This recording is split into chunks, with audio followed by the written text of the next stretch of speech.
get started in music?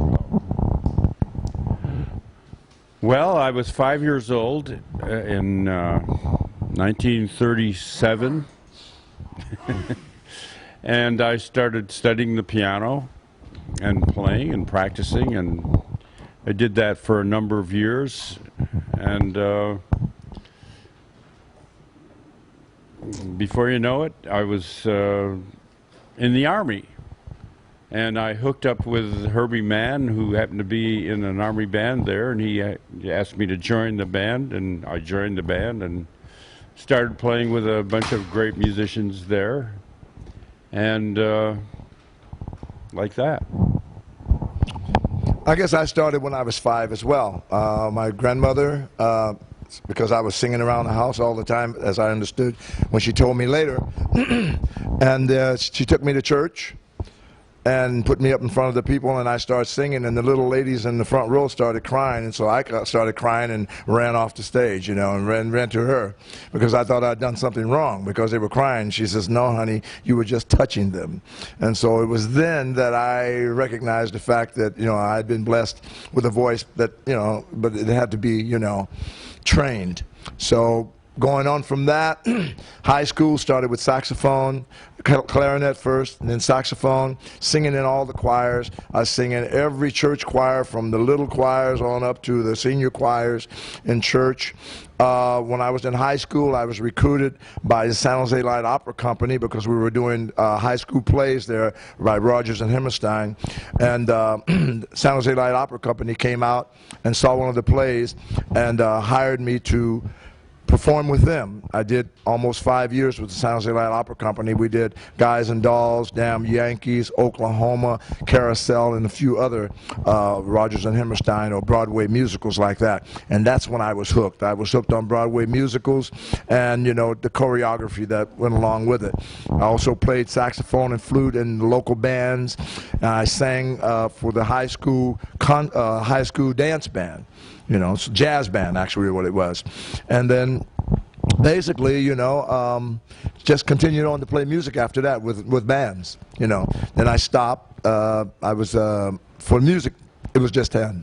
It was around 1961, and I met Frank at a concert. We were both playing in different bands, and we found ourselves on the same stage, and we you know, exchanged business cards and whatnot, and he called me a few weeks later and wanted me to do an audition. I did that, and then he started coming over to my house and jamming with a band that I had there, a kind of a abstract garage band, and we would improvise to films of Microscopic Life and other art films, and Frank would bring some films over to the house and play and all that. And then I didn't see him for a while, and then he showed up in my house looking the way, I mean, before he looked like his high school photo. But the next time I saw him, he looked like Frank Zappa, which scared me.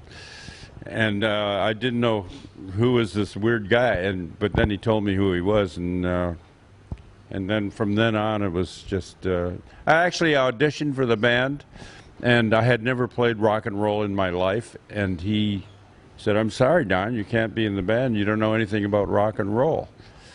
And so I said, "All right." So then, like about 9 months later, they were playing, and meanwhile, I had already known Herb Cohen years before that, and I went up to Herb and I said, "You know, Herb, I've been playing in rock bands for the last 9 months, and so I'd like to audition again." So I auditioned again, and then I was in the band. August 8th, 1973. I had one of my bands in Hawaii. We were playing on Oahu at the Coral Reef Hotel, a club called the Red Noodle. After we finished the last couple of sets, this weird-looking guy walks up to me and says, "Hello, my name is Frank Zappa, and you're my new lead vocalist." And I said, "Okay, well, my name is Napoleon Murphy Brock, and perhaps you didn't notice, but I already have a job. And I don't know who you are. You're a musician? Wow, really? Okay, what do you play? You play guitar. All right. Do you record records? He says, yeah. I said, really? Well, why haven't I ever heard any of your records? I said, because I listen to all the radio stations. It's my responsibility to get the material that we use in this band and in other bands that I play with. I says, and I even listen to country and classical, and I've never heard your name before. I said, but you do look familiar.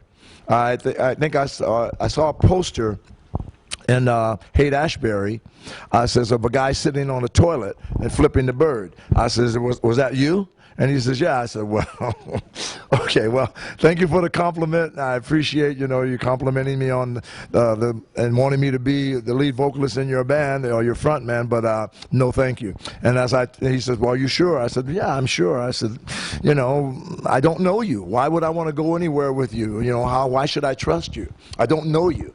So I went to walk away, and then I said, something says, well, ask him who's in the band. So I turned around and I said, well, who's in your band? And he said, it was George Duke and Jean-Luc Ponty. I said, stop. George Duke, the keyboard player that used to play with Cannonball Adderley? And I says, and Jean-Luc Ponty, the French violinist, they're in your band? I says, well, damn, you must be good.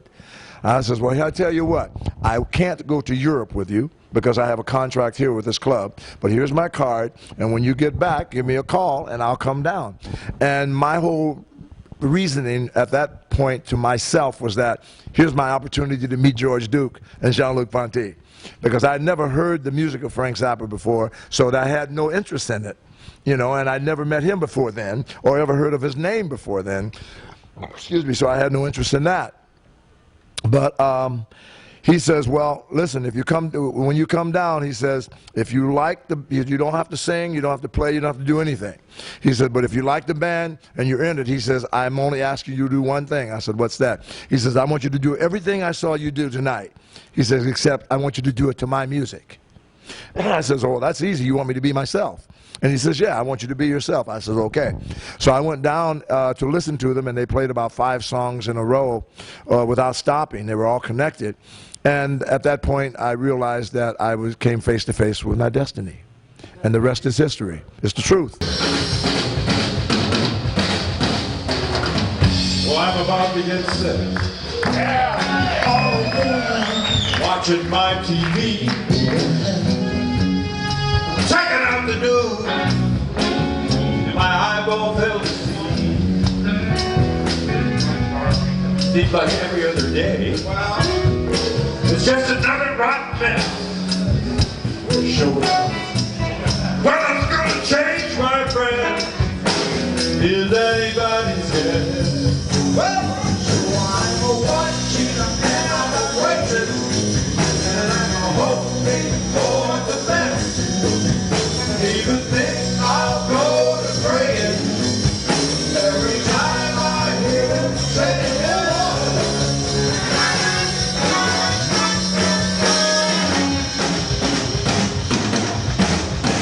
There's no way to delay that trouble.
hands. I seen the cops out on the street. Watch them dope cops and stuff. Jogging in the heat. I listened to report. We have a 400 down by Patrick. Think about the whiskey passes round. I seen the smoke and fire. Again. The market burning down. I watched while everybody on the street was taking turns. You stop and smash. It's sad. It's what this burn. I'm watching and I'm waiting. And I'm hoping for the best. I'll go to pray. Every time I hear the say.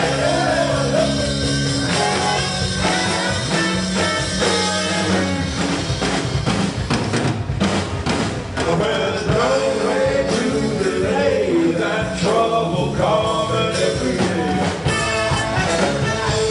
No way to delay that trouble coming every day. No way to delay that trouble coming every day.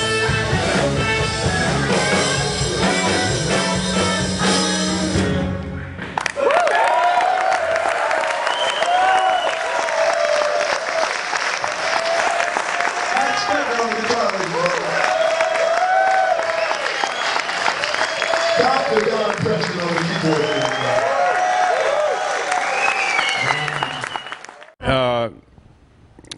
After Napoleon joined the band, Frank called me and asked me to come down and play in his new band.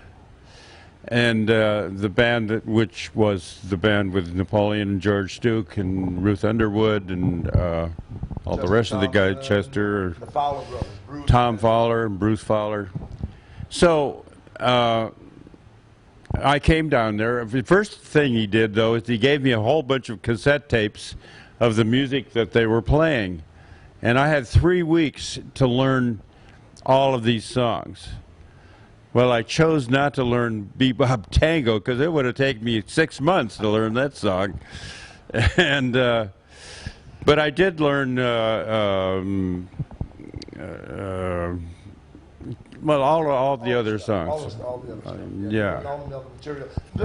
Basically the material that we did on Roxy and elsewhere. Yeah. Echidna Sarf, Don't You Ever Wash That Thing, and you know, those were the hardest songs that I learned. And that was like pushing it for me. 3 weeks for that? Are you kidding? Anyhow, so I came down and I did one solid tour of the United States with that band. But he wants to know how you got started. Well- How we got started in this band. Well, ever since that time, I've been part of forming a band called the Grandmothers, and then I started that in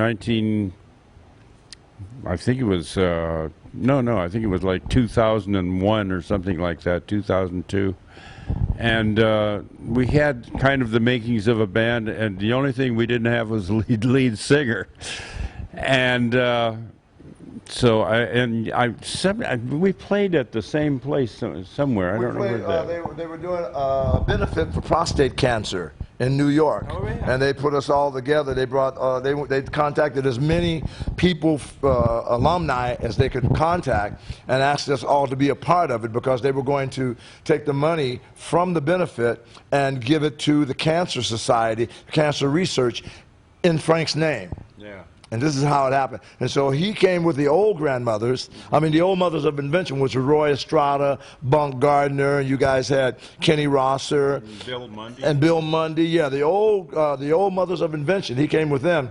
And I came and I sat in with a group called Project Object, you know, which was a band that was a cover band that played Zappa music in New York. And then we met, and then that's when Don asked me, he says, well, hey, you know, we got this band together, you know, we need a lead singer. What are you doing? You know, blah, blah, blah, blah, and that's how it happened. I think that my favorite moment with the Mothers was the first time we went to Europe, and we played in Amsterdam, the Concertgebouw de Amsterdam, the concert hall. I had records of the Rites of Spring on, not vinyl, but before vinyl, you know, like they were on 78s, 12-inch 78s, and they were recorded in that concert hall. And it was the best recording I had ever heard of that piece.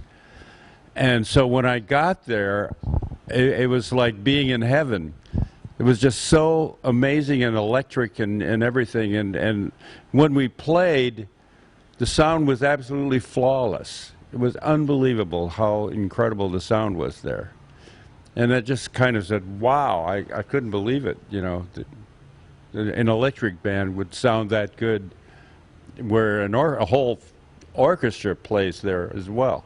It was when we were recording A Token of My Extreme live, because that was the moment that I knew Frank trusted me implicitly in anything that I would do. Because when we finished doing a skit for room service, he turned to me and he says, well, he says, that's about all we can do. Do you suggest we end the song Napoleon?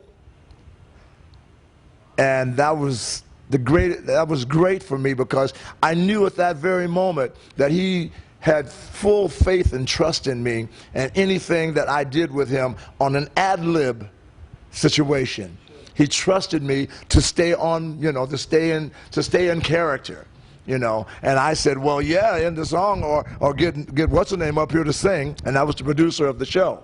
And we brought him up, if you saw on there, we brought him up. But at that moment, I knew that he was totally, you know, okay with everything I did, because I used to do a lot of things, and he let me, you know, he gave me free rein. But then when he said, okay, do you suggest we end the song, or what do you suggest? That to me was that. And when I came to the studio for the first time, and I knew that it was my destiny to be the lead vocalist for that band, those two times.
Daisy with a color coat, Oregon. Deep in the street, she's rolling 59 Morgan.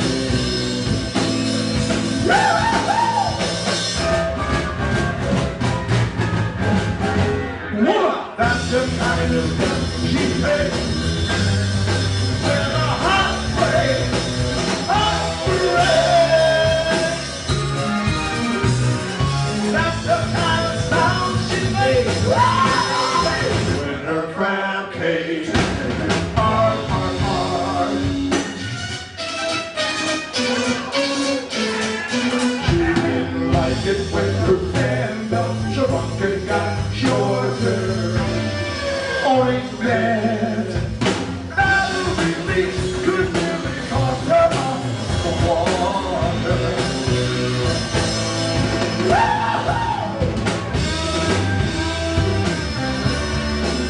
She didn't want to go home and watch the festival go mortar. Later she speaks on how gorillas might sport her. Now, now, now.